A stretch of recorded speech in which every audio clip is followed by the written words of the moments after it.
কোন যুগে কোন যুগ অবতারে যে ধন কেউ কখনো কোনোদিন নিয়ে আসে নাই, আজকে আমাদের মতো পতিতকে উদ্ধার করবার জন্য সেই ধন আমার গৌরাঙ্গ মহাপ্রভু এই নদিয়ার মধ্যে এনেছেন। তাহলে গৌরহরি কি করছে না, সুরধ্বনির তীরে আজু গৌর কিশোর সহচর গণ মেলি আনন্দ বিভোর। সুরধ্বনির তীরে পতিত পাবন গৌরহরি তার সহচরগণকে সঙ্গে করে নিয়ে আমার গৌরহরি আনন্দ করছেন। রাধে। তাহলে সুরধ্বনির তীরটা কোথায় বাবা? না আপনারা প্রত্যেকে জানেন যে নবদ্বীপে আছে সুরধ্বনি গঙ্গা। তাহলে নবদ্বীপে আছে সুরধ্বনি তীর। বললেন নবদ্বীপে নয়, আমাদের ভিতরেও সুরধ্বনি আছে। এই যে সুরধ্বনি, আমরা অনেকে মনে করি যে সুরটা মনে হয় কণ্ঠ থেকে আসছে, কিন্তু না, দেখবেন এই নাভির এখান থেকে কিন্তু সুরটা বাইর হয়। তাই যে সুরধ্বনি, আবার তত্ত্বদর্শীগণ জানিয়ে দিলেন যেখানে হয় সুরের ধ্বনি, যেখানে হয় হরি নামের ধ্বনি, আর যেখানে হয় কৃষ্ণ নামের ধ্বনি, সেটাই হয়ে যায় সুরধ্বনি। তেরি নেতাই গৌর হরি হরি বল, হরি বল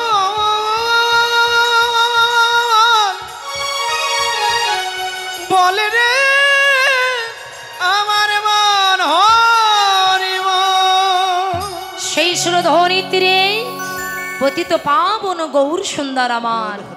তার ভক্তমণ্ডলীগণকে সঙ্গে করে নিয়ে আমার গৌর হরি আনন্দ করছেন। কি আনন্দ করছেন না, ভক্তগণকে সঙ্গে করে নিয়ে আজকে সুরধ্বনির তীরে গৌরাঙ্গ মহাপ্রভু দুটি বাহুকে উত্তোলন করে হরিনাম করছেন, খেলা খেলছেন। এই যে লক্ষ্য করেন মায়েরা, মায়েরা খুব আনমনস্ক করছেন, কথা বলবেন না, মোট লক্ষ্য করবেন।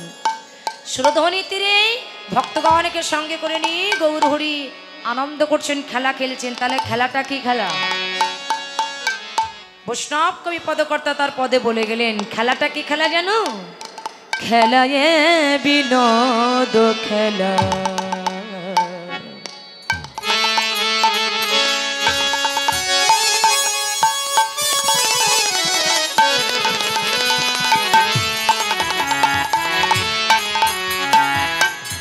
রসরাজ গো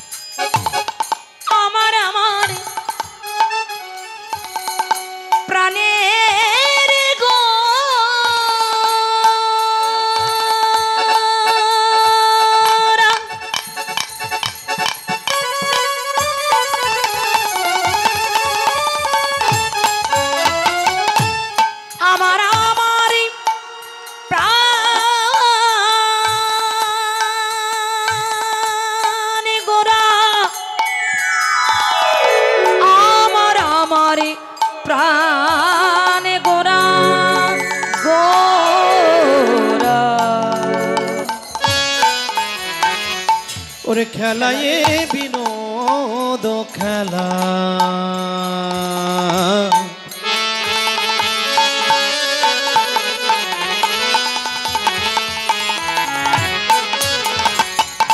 গোরাবন মালে আহা পুলিন বিহার করে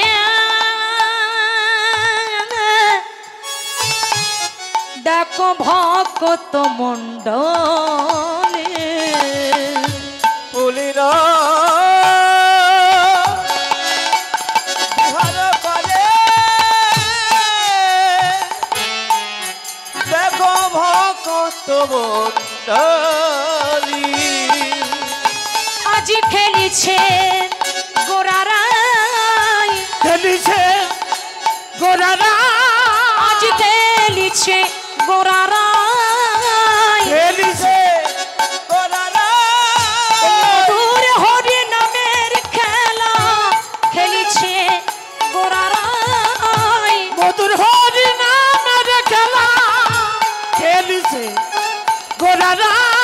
আহা মধুর হরি নামের খেলা খেলিছে গোরারাই, মধুর হরি নামের খেলা খেলিছে গোরারাই। এই যে হরি বলয় আর ওই বাহু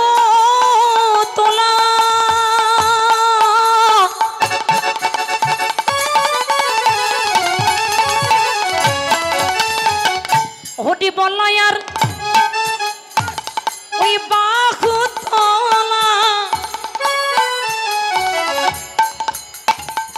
দেখো মধুর হরি নামের খেলা হরি বলয়ার বাহু তোলা মধুর হরি নামের খেলা হরি বলয়ার বাহু তোলা মধুর হরি নামের খেলা হরি বলয়ার বাহু তোলা মধুর হরি নামের খেলা হরি বলয়ার বাহু তোলা হরি বলয়ের নামের খেলা হরি বলার বাহু তোলা ওরে খেলিছে গোরারা খেলায় বিনোদ খেলা গোরা বনমালী তুলির বিহারে করে ভকত মণ্ডলী ভগত ভগত মণ্ডলী কি বললেন খেলায় বিনোদ খেলা গোরা বনমালী পুলিন বিহার করে ভকত মণ্ডলী তাহলে আজকে গৌরাঙ্গ মহাপ্রভু বিনোদ খেলা খেলছে বিনোদ মানে এই ছেলে মেলে না বিনোদ মানে হচ্ছে বিশেষ নতুন খেলা যে খেলা কোনো যুগে খেলে নাই যে খেলা কোনো যুগে খেলে নাই আজকে কলিযুগে আমাদের মতো অচৈতন্য জীবকে চৈতন্য দান করবার জন্য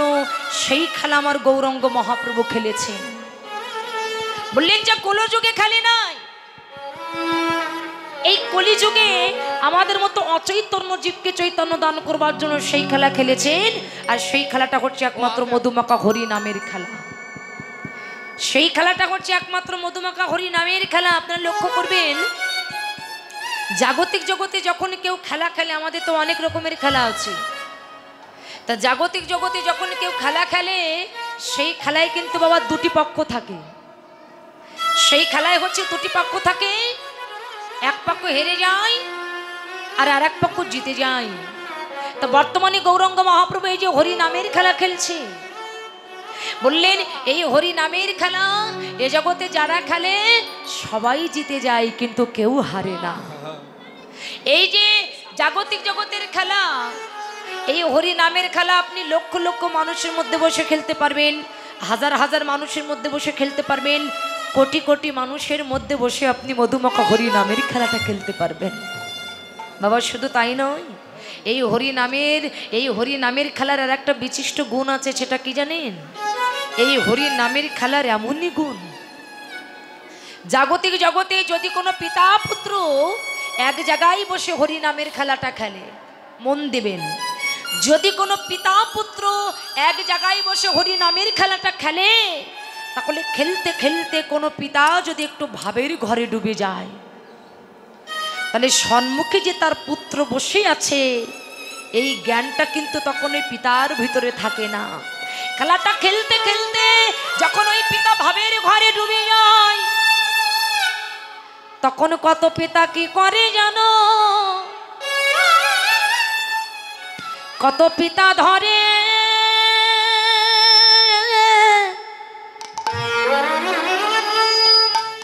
ওই পুত্রের চরণ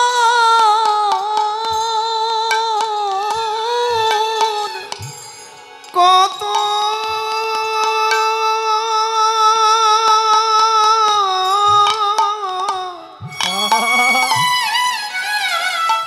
ওরে কত পিতা ধরে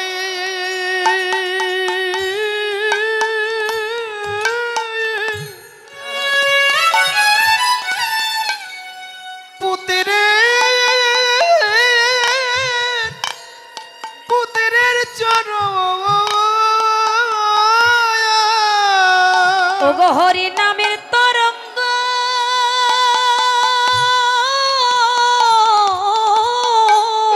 হরি বল হরি বল তরঙ্গ ওঠে যখন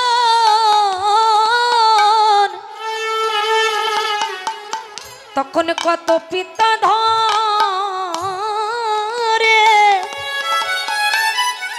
ওই পুত্রের চরণ ওরে হরি নামে তরঙ্গ ওরে ওঠে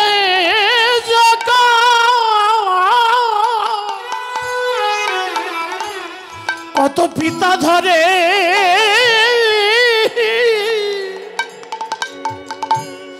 ওরে পুত্রের বললেন গো শুধু চরণ ধরে শান্ত হয় না, খেলাটা খেলতে খেলতে যখন আরেকটু ভাবের ঘরে পৌঁছাই যায়, খেলাটা যখন আরেকটু চরমে উঠে যায়, তখন করে ধরা ধরিয়ার এই বক্ষে জড়া জড়ি করে ধরা ধরিয়া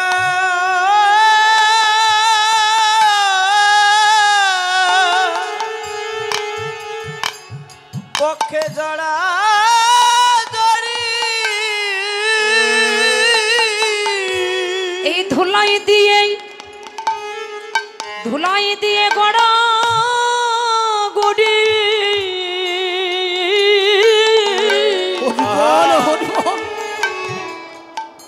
তারা করে ধরা ধরি